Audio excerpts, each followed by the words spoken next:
सुधांशु जी क्या कहेंगे? वैसे किशोर तिवारी जी बोलते हैं मैं पहले आरएसएस का स्वयंसेवक हूं, और फक्र से बोलते हैं। देखिए मैं ये कहना चाहूंगा कि महाराष्ट्र तो वो धरती है जहां से हिंदुत्व के सारे संगठन निकले, सबका मूल स्रोत वहां से, हिंदू महासभा हो, चाहे राष्ट्रीय स्वयंसेवक संघ हो, चाहे आपकी शिवसेना निकली हो, सब, क्योंकि वो छत्रपति शिवाजी की भूमि थी, हिंदू पद पातशाही की भूमि थी। परंतु मैं यहां पे कहना चाहूंगा मान्यवर विनम्रता से, सत्ता के साथ, बाला साहब ठाकरे जी के जमाने में ये हमारा एग्रीमेंट था, जब 117 सीटों पे हम और 160 सीटों पे, 67 सीटों पे आप लोग लड़ा करते थे, तब भी ये था कि जिसकी सीटें ज्यादा आएंगी उसको हम मुख्यमंत्री बनाएंगे। अब आप आइए, उसके बाद 2014 में आप मैक्सिमम जितनी सीटें हमको दे रहे थे, अकेले लड़के मुझसे ज्यादा जीत गए।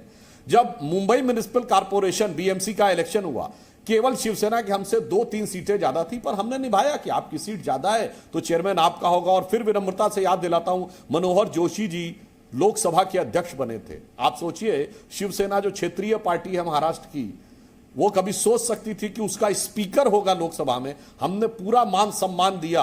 और उस समय बाला साहब ठाकरे जी के जमाने में अटल जी, अडवाणी जी, उसके बाद के दौर में चाहे नितिन जी हो, राजनाथ सिंह जी हो, मोदी जी हो, सब ने पूरा सम्मान दिया। आप कभी सोचिए कि ऐसी कोई बात ही नहीं हुई थी कि आप सत्ता के लिए वहां जाएंगे मुख्यमंत्री बनने के लिए। और मैं कह रहा हूं जाना चाहिए, निर्णय लेते कोई बात नहीं थी, हमने भी कई बार निर्णय लिए हैं। हमने विरोधी पार्टियों के साथ गठबंधन किए, पर कभी अपना मुख्यमंत्री बनाने के लिए नहीं। चाहे कश्मीर में किया हो, उत्तर प्रदेश में किया हो, या कर्नाटक में किया हो, या बिहार में किया हो, बड़ी पार्टी हो कि हमने दूसरों का साथ दिया है। यूपी में मायावती जी की 67 सीटें थी, 178 हमारी थी। दक्षिण में आइए, जेडीएस की कर्नाटक में जब 2005 में पहली बार हमने सरकार बनाई तो उनकी 40 सीटें थी, हमारी 84 थी। हम इसीलिए कहना चाहते हैं कि विचार परिवार आपका एक था, पर विचार से अलग व्यवहार होता है तो उस व्यवहार की समस्या परिवार में भी दिखती है और कार्यकर्ता और नेता में भी दिखने लगती है। एक बात मैं पूछ लूं, हाँ जल्दी से पूछे, मुझे अतुल जी के पास जाना है, नवल भाई भी बैठे हुए। नहीं वही मैं देख रहा हूं कि सुधांशु जी, हमने किसी राजनीतिक पार्टी से नाता क्या जोड़ लिया? हमने विचारधारा छोड़ दी, हमने हिंदुत्व छोड़ दिया। हाँ, ये क्या हिंदुत्व? ये तो इलेक्शन कमीशन ने बनाई हुई पार्टियां हैं। आपका मुझे लॉजिक ही समझ नहीं आता। आपके साथ रहे तो हिंदुत्व वाली पार्टी आपसे छोड़ के चले गए। अरे आपके पास, अरे आपके सहयोगी राहुल गांधी क्या कहते हैं हिंदुत्व के बारे में? मुझे कोट करके बताइए ना किशोर तिवारी जी। आपके सबसे बड़े राजनीतिक सहयोगी राहुल गांधी हिंदुत्व के बारे में क्या कहते हैं? उनकी पार्टी के नेता क्या कहते हैं? ये तो बोको हराम और आईसिस की तरह है, कहते हैं कि नहीं कहते हैं? अरे भाई, उनको समझा लिया हमने, वो समझा लिया हमने तो मैनेज कर लिया। ठीक है, सुधांशु जी को जोड़ना चाहते हैं, फिर मैं अतुल जी के पास जाऊंगा, कृष्णा जी आपके पास भी आ रहा हूं, नवल भाई आपके पास भी आ रहा हूं। मैं दीपक जी, मैं ये कहूंगा संयोग से हम जी न्यूज पे बैठे हैं। बाला साहब ठाकरे जी का 1995 में हमारी सरकार बनने के बाद जी न्यूज पर ही इंटरव्यू है, वो जरा इन लोगों को दिखा दीजिएगा। और एक और इंटरव्यू मुझे याद है अपने छात्र जीवन के दौर के बाद से, कि उनसे पूछता है पत्रकार बाला साहब ठाकरे जी से कि आप पे आरोप है कि आप हिंदूवादी नेता हैं, तो बाला साहब ठाकरे कहते हैं यह आरोप गलत है। पत्रकार को यह लगता है कि शायद बाला साहब ठाकरे जी सफाई देंगे कि वो हिंदूवादी नहीं है, वो कहते हैं यह आरोप गलत है। मैं हिंदूवादी नेता नहीं हूं, मैं कट्टर हिंदूवादी नेता हूं, यह शब्द बोले थे उन्होंने। और आज आप सोचिए, महाविकास आघाड़ी में रह के आप ये कह सकते हैं? किशोर जी, इसीलिए मैं कहता हूं विचार करिए और पूर्वजों के पुण्य के अनुसार पुण्य प्रशस्त मार्ग के ऊपर आगे बढ़ने की कोशिश करिए। ठीक है, अब मैं सीधे अतुल जी के पास जाता हूं। अतुल जी बताइए मुझे, क्या हिंदुत्व बोको हराम और आईसिस जैसा है? ये मेरे नहीं, सलमान खुर्शीद जी का शब्द है।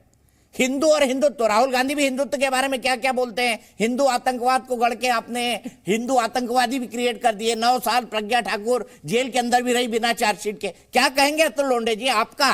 और खुद है कि एंटनी साहब ने कहा था हमसे गलती हो गई कि हम बहुत ज्यादा अल्पसंख्यकों के करीब वाली अल्पसंख्यक तुष्टीकरण की पार्टी बन गए। अतुल लोंढे जी, इस इमेज का क्या करेंगे? देखिए, किसी दूसरे के शब्द राहुल गांधी जी के मुंह में डालकर आप उसका समर्थन नहीं कर सकते। वो सारा इतिहास हमने कई बार डिस्कस किया। जिसने ये टर्मिनोलॉजी फ्रेम की थी वो भाजपा में जाकर वहां मंत्री भी हो गया आरके सिंह का, वो हमने कई बार डिस्कस किया है। तो ये दोगलापन तो पहले से है, था और रहेगा। अभी देखिए, बड़ी सुधांशु भाई तो इतना हमारे पूर्वजों के बारे में बताते हैं, हम तो वर्तमान की बात करते हैं। वर्तमान में गुरु शिष्य परंपरा देखो कितनी जबरदस्त है। यानी अडवाणी जी को गुरु मानते हैं कौन? मोदी जी। पवार जी को गुरु कौन मानते हैं? मोदी जी। फिर धोखा किसको मिलता है? मोदी जी की तरफ से अडवाणी जी को मिलता है। उनकी तरफ देखते भी नहीं। ऐसे कई वीडियो और कई चीजें मैं दिखा दूंगा। मैं ये भी वीडियो दिखा दूंगा आपको। अगर मुझे जोड़ तोड़ की सरकार करने पड़ी तो मैं चूंटी से भी उसको छूंगा नहीं। ये संसद में भाषण दिया है सम्माननीय पंडित जी अटल बिहारी वाजपेयी जी ने। अब परिवारवाद पर इतना ये भ्रष्टाचारी पार्टियां है, लेकिन सुबह या दोपहर में शपथ लेनी हो तो वो पवित्र हो जाती है। निर्मा वॉशिंग पाउडर भाजपा के धुलकर साफ हो जाती है। जब इनको एलजेपी के साथ, लोक जनशक्ति पार्टी के साथ अगर गठबंधन करना हो तो उनके जैसे राष्ट्रवादी पार्टी नहीं है कोई, अकाली दल हो, जेडीएस, जनता दल, सेकुलर, इनके साथ अगर जाना हो, बैठना हो, कंधे से कंधे मिलाना हो, बाजू में बैठाना हो तो उनके लिए बहुत पवित्र हो जाती है। तो मैं ऐसे सूर्याजी पिसाल और गनौजी शिर्के का इतिहास थोड़ा सा पढ़ लेना सुधांशु भाई। महाराष्ट्र उससे वाकिफ है। महाराष्ट्र कभी भी ऐसे गनौजी शिर्के और सूर्याजी पिसाल के साथ गया नहीं, ये भी इतिहास है। तो इतिहास की बात अगर करोगे आप तो इतिहास हम भी जानते हैं। अनुप्रिया पटेल की अपना दल हम जानते हैं। मैं लिख रहा था यहाँ पर, ऐसा पूरा का पूरा मेरा चिट्ठा पूरा कागज भर गया और खत्म नहीं हुआ है। इन्होंने जिन जिन परिवारवादी पार्टियों के साथ याराना किया है, दोस्ताना किया है, तो उसका जवाब जो है वो कभी देंगे नहीं। आज 27 तारीख को कहेंगे भ्रष्टाचारी है, 70,000 करोड़, 25,000 करोड़ महाराष्ट्र राज्य सहकारी बैंक का, और लाके चक्की पिसिंग अभी जो है हमारे देवेंद्र फडणवीस जो है वो आटा खाएंगे, वो उप मुख्यमंत्री रह जाएंगे। कल अजित पवार मुख्यमंत्री होंगे, आज लिख के बता रहा हूं मैं आपको। तो ये सारी चीजें जो है ना, सियासत, गंदी राजनीति अगर किसी ने की है तो भाजपा ने की है। इससे कोई वो नकार नहीं सकते। ऐसे कई वीडियो सुधांशु जी मैं दिखा दूंगा। आपने अपने दूर राजनीतिक विरोधी, आपने अपने विचारधारा से दूर राजनीतिक विरोधी उद्धव ठाकरे के साथ सरकार बना ली आपके कन्वीनियंस के लिए, जिनको आप गाली दे दे के, पानी पी पी के कोसते थे, हिंदुत्ववादी हैं, सांप्रदायिक शक्तियां हैं। वो अच्छी राजनीति दी है, वो नीच राजनीति, निकृष्ट राजनीति बताई। अतुल जी एक लाइन में जवाब दीजिए। ऐसा दीपक जी, अभी पवार साहब ने उसी दिन, अरे आप शिवसेना और कांग्रेस के अलायंस की बात करिए ना, कितनी पवित्र राजनीति थी, कितनी अच्छी राजनीति थी, कितनी अच्छी। वही तो बता रहा हूं आपको, मैं वही तो बता रहा हूं। थोड़ा सा इतना क्यों उत्साहित होते हैं, थोड़ा सुनिए ना। पवार साहब ने कहा शिवसेना का हिंदुत्व 18 पकड़ जातिया ने सारे बहुजनों को साथ में लेकर जाने वाला है। अभी सुधांशु त्रिवेदी जी को हर बार मुझे इतिहास में थोड़ा सा करेक्ट करना पड़ता है। उन्होंने कहा हिंदू महासभा जो है महाराष्ट्र से निकली। भैया हरिद्वार में अप्रैल 1915 में उसकी स्थापना हुई है। यहाँ आप ये भूल गए कि अंबेडकर जूनियर दीक्षा भूमि जो है नागपुर में, वहां पर उन्होंने दीक्षा ली थी, बौद्ध धर्म का स्वीकार किया था। वो बात आप कभी नहीं बताओगे। तो महाराष्ट्र छत्रपति शिवाजी महाराज का भी है, जहां नूरबेग खान उनके पहले सेनापति थे। सारा इतिहास सबके सामने खड़ा है। हम तो इतिहास बता देंगे छत्रपति शिवाजी महाराज का, आप अपने तरीके से बताएंगे, हम जो सच है वो बताएंगे। तो ये सच्चाई है। हमने युति की, लेकिन हमारा जो कॉमन मिनिमम प्रोग्राम है उसका पहला आर्टिकल जो है वो इस देश का संविधान का प्रियम्बल है, we the people of India. It is not we the Hindus, we the Muslims, we the Christians, we the ईसाई, ऐसा नहीं है वो।